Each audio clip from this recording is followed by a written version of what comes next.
ये पांचवा भाव है, यानी पलक देखकर भी आप एजुकेशन और संतान बता सकते हैं। छठा भाव है ये नेकबोन। नेकबोन वैसे इसे बोलते हैं, लेकिन जो धड़ को सिर से जोड़ती है, ये छठा भाव है। सातवां भाव है आपके होंठ। कल मैंने आपको बताया था कि आपको बताएंगे कि होंठ देखकर कैसे आप बता सकते हैं कि इस महिला या पुरुष की शादी किस वर्ष में हुई है। अष्टम भाव है बाईं ओर की नेकबोन। नौवां भाव है आपका नोज है। 10वां भाव है गाल। देखिए 10वां भाव कैरियर से जुड़ा होता है। जब किसी का कैरियर सेटल हो जाता है ना, अगर उसके गाल पिचके हुए भी है ना तो भर जाते हैं। देखिए गालों के डिंपल अच्छे होते हैं, सुंदर लगते हैं, लेकिन डिंपल होने से पति पत्नी के लिए हर सुविधा कर देता है, लेकिन एंटीमेट नहीं होता, उनकी एंटीमेसी इतनी डेवलप नहीं होती। यानी डिंपल होने से पार्टनर के लिए बहुत अच्छा नहीं है। राहुल गांधी जी के हैं, नरेंद्र मोदी जी के भी हैं। 11वां भाव है बायां कान और 12वां भाव है बाईं आंख। 12 ही भाव हैं, 12 ही नियम हैं वैदिक ज्योतिष के। कल मैंने इसकी पीडीएफ डाल दी थी ग्रुप में, और इंग्लिश में है, ट्रांसलेट कर लीजिए। थोड़ा मोटा मोटा बता देता हूँ, समय कम है। देखिए फेस रीडिंग है सामने वाले को हैरान करने, सॉरी 9वां भाव हमारे माथे का नीचे वाला भाग भी है। यानी पहला भाग माथे के ऊपर और 9वां भाव माथे के नीचे भावों के ऊपर है। फेस रीडिंग का हम जोशियों को क्या लाभ है? कई बार कोई व्यक्ति आपके पास आकर बैठता है और आप अचानक उसे कहते हो कि आपके माता से रिलेशन अच्छे नहीं हैं, या कोई महिला स्त्री की जगह पुरुषों की तरह करती है, कोई फीमेल मैन लाइक हो जाती है और कोई मेल फेमिनियन हो जाता है, तो ये भी चेहरे से ही बताएंगे। 12 नियम तो मैं नहीं बता पाऊंगा इस समय, क्योंकि हम आप ही सम्मेलन के संरक्षक है, और हम आप ही अगर नियम नहीं मानेंगे तो अच्छा नहीं लगेगा। भावों के बीच में ये चौथा भाव है। यदि भाव, देखिए आप कहेंगे महिलाएं आईब्रो बना लेती हैं या आईब्रो यहाँ से, देखिए जब दोनों भावें जुड़ती हैं ना, यानी बाल यहाँ आकर जुड़ जाते हैं, तो चौथा भाव अच्छा है। माता से आपके संबंध अच्छे हैं, आप अपनी माता से आर्गुमेंट नहीं करते। पंचम भाव पलक। देखिए पलक, जब आप पलक से प्रेडिक्शन करते हो तो थोड़ा समय ले लीजिए। देखिए कोई ये गेम शो नहीं हो रहा कि आपको 60 सेकंड में बताना ही है। आप प्रेडिक्शन करते समय अपना समय लीजिए, जल्दी क्यों है? गलती कब करते हो? जब आप सुपर बनना चाहते हो कि देखा और बता दिया, तो उसमें गलती हो जाएगी। कुछ लोग नियम को छोड़कर बताते हैं। आप ये देखिए ही मत उसने क्या पहना है, कार में आया है, स्कूटर में आया है। आप उसकी पर्सनैलिटी से प्रेडिक्शन करिए ही मत। अगर कुंडली से कर रहे हैं तो कुंडली से ही कीजिए, फेस से कर रहे हैं तो फेस से ही कीजिए। तो कई बार आपको पलक का साइज छोटा लगता है क्योंकि आंखें धसी हुई होती हैं। तो अगर पलक का साइज ठीक है तो एजुकेशन भी ठीक है, पुत्र संतान भी है। अगर पलकें छोटी है तो एजुकेशन भी बीच में रह गई, पुत्र का सुख नहीं है, और ऐसा भी पॉसिबल है पुत्र हो फिर भी सुख ना हो।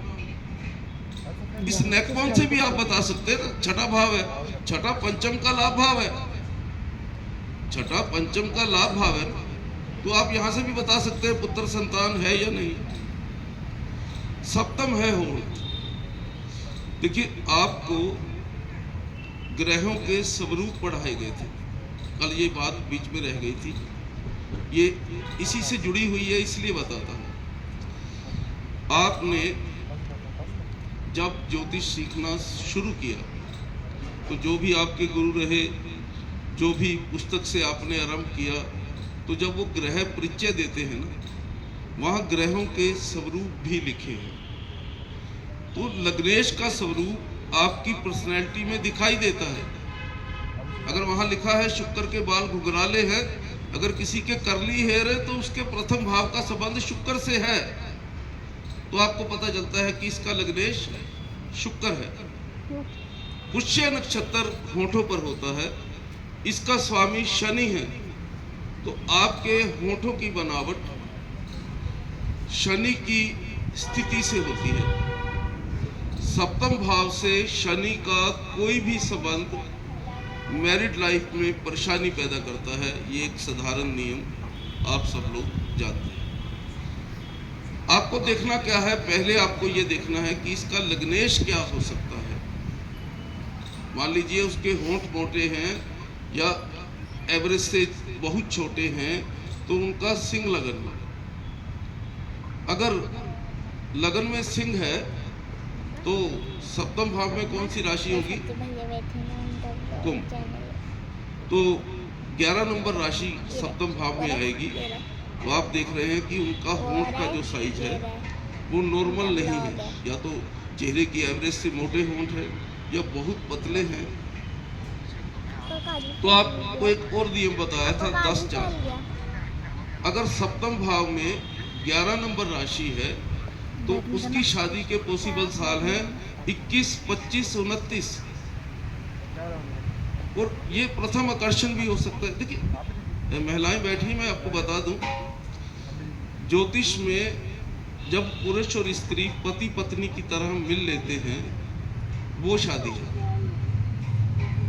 यदि मैं बोल रहा हूं कि 21वें वर्ष में शादी है, तो अगर ऐसा नहीं भी है तो प्रथम आकर्षण हो सकता है।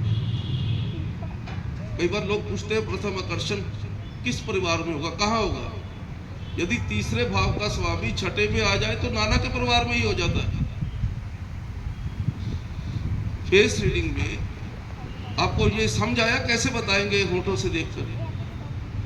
यानी आपको लग्नेश से राशि का पता चलता है। जब आपको राशि पता चल गई है तो उसमें सप्तम भाव का पता चलता है। सप्तम भाव में जो राशि संख्या है उसमें जब आप 10 प्लस करते हो तो जीवन में प्रथम आकर्षण का समय आ जाता है। एक बात और, किसी मित्र के मन में ये संशय होगा कि सप्तम भाव में 1 नंबर राशि हो तो 11 वर्ष में तो प्रेम संभव नहीं है, शादी भी संभव नहीं है, बाल विवाह तो सरकार ने बंद कर दिया है। तो इस स्थिति में क्या करेंगे, हम उस पॉसिबल ईयर तक 4 जोड़ते रहेंगे। 11 और 4 15, 15 और 4 19। वैसे अब तो समय बदल गया, 15 में अट्रैक्शन हो जाता है। यानी फिर शादी का क्या साल होगा? 15, 19, 23। फेस रीडिंग ये 12 स्टेप है। फेस रीडिंग करते हुए ऊपर से नीचे को आना। ये पुष्य नक्षत्र है ना शनि का, ये पुनर्वसु नक्षत्र है गुरु का। ये जो आपकी मूंछ होती है ना, ये जो स्थान है, ये गुरु और शनि का कंबाइंड क्षेत्र है। कोई पुरुष स्त्रियों जैसा है, कोई स्त्री पुरुषों जैसी है। तो इस बनावट से आप देखते हो, यदि ये बहुत चौड़ा है तो पुरुष स्त्रियों जैसे हो जाएंगे। अगर ये बहुत कम है तो पुरुषों में पुरुषत्व ज्यादा आ जाएगा, क्रूर हो जाएंगे वो। महिलाओं के लिए भी यही है। अगर ये बहुत ज्यादा है तो वो पुरुषों जैसी हो जाएंगी, अगर बिल्कुल कम है तो बहुत डेलिकेट हो जाएंगी, उनमें स्त्री तब ज्यादा आ जाएगी। इसके 12 नियम आपको पढ़ना कैसे है, यानी आप माथे से शुरू करेंगे, फिर फोरहेड पर आएंगे, फिर आंखों पर आएंगे। आंखें हैं दूसरा और 12वां भाव। दूसरा भाव क्या है? सेविंग का। 12वां भाव क्या है? शैया सुख और खर्चे का।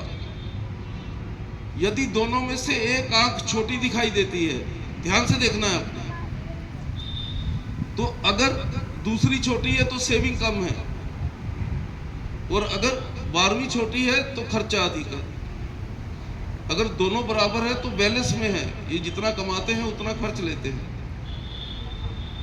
दूसरा भाव का संबंध हमारी सेविंग से, वाणी से, फूड हैबिट से, परिवार से है। इसी प्रकार 12वें भाव का संबंध शैया सुख से, खर्चे से, निद्रा से, जेल यात्रा से भी है, विदेश यात्रा से भी है। यदि आंखों का आकार कुछ गलत है तब भी 12वें भाव से जो चीजें संबंधित है उसका शुभ प्रभाव मिलेगा। शुक्राचार्य जी बहुत विद्वान थे, लेकिन उनकी एक आंख नहीं थी, तो उन्होंने अपनी विद्वता का उपयोग राक्षसों के लिए किया, जो संहार का प्रतीक है। आप समझ रहे हैं मैं क्या बोल रहा हूं? देखिए, आज इतना ही, फिर कभी मिले तो आपको मैं कुछ और बताऊंगा। धन्यवाद।